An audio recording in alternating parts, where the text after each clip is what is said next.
In the Canadian town of Wellesley, in the corner of the Rushes Cemetery, stands a cryptic gravestone.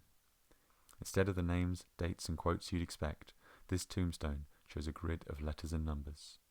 There are actually two tombstones with the same inscription. A granite replica was set up in 1982 because the original was becoming illegible, worn away by a century of wind, rain, and people taking rubbings so they could try to solve the puzzle at home. So who's this grave for, and who set it up? To find out, we need to unravel the hidden message. If you want to have a go at solving it yourself, I would encourage you to do so. Pause now, because I'm about to reveal the solution. Now, the top of the gravestone is inscribed with the names of Henrietta and Susanna Bean, and you can actually see Susanna's name in the text, running down the left-hand side of the puzzle.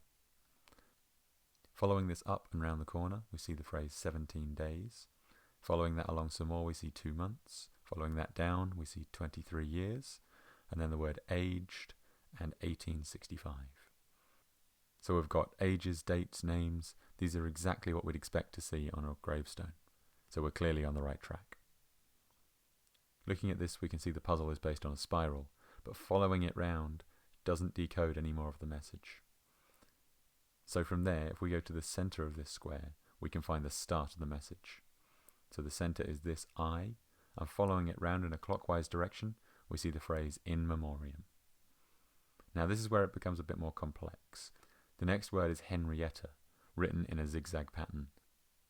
This zigzag clockwise spiral pattern continues all the way around the spiral, and the message is revealed. The full inscription reads, In memoriam, Henrietta, first wife of S. Bean, M.D., who died 27th Sep. 1865, aged 23 years, 2 months and 17 days.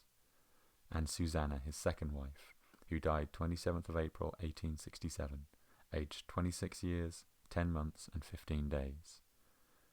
2 better wives one man never had. They were gifts from God, but are now in heaven. May God help me, S.B., to meet them there. So Samuel Bean was a puzzle enthusiast.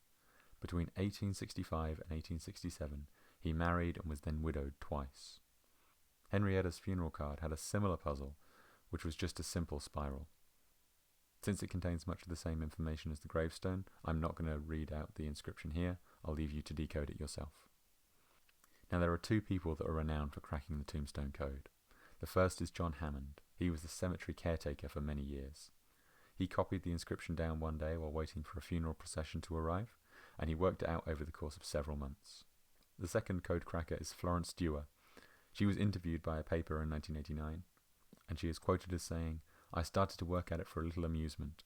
I sure didn't do it in one night.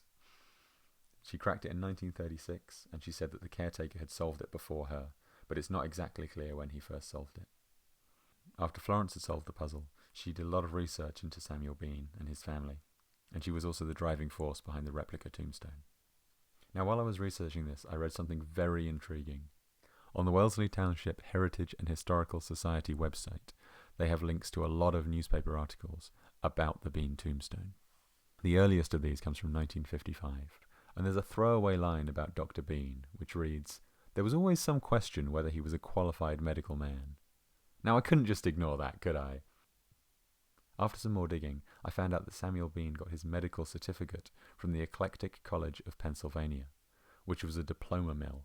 This means that they were selling diplomas, including medical certificates, to whoever wanted them, without the proper training that those certificates required. Now, in the University of Pennsylvania's archive website, there is a page dedicated to extinct medical schools, and there's a section in there about the Eclectic College of Pennsylvania that I would like to read to you, just to give you an idea of the kind of institution that Samuel Bean got his medical certificate from. By 1864, the Eclectic Medical College of Pennsylvania began to exaggerate its funding and enrollment. Following the school's relocation to 514 Pine Street in 1868, the reputation of the school began to seriously decline. The previous year, the school obtained a new charter as the American University of Philadelphia, and from that point on, operating as a diploma mill under the leadership of Dr. John Buchanan. In 1880, Dr. Buchanan was arrested and the school ceased operation.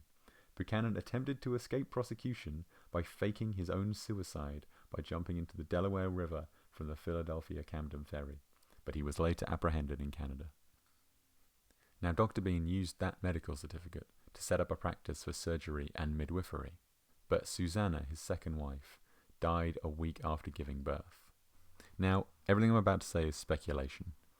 Could it be that Samuel Bean's lack of medical expertise is what actually led to Susanna's death? Henrietta, his first wife, was also ill before she died. Perhaps Dr. Bean felt that he was to blame for the deaths of his wives, that as a doctor he should have been able to cure them. Perhaps that's the reason that he set up the cryptic gravestone. Perhaps.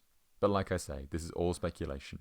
There is no evidence of medical neglect in the deaths of his wives, and we will never really know why he set up such a cryptic inscription on their gravestone. Samuel Bean gave up the medical profession soon after, and he became a preacher.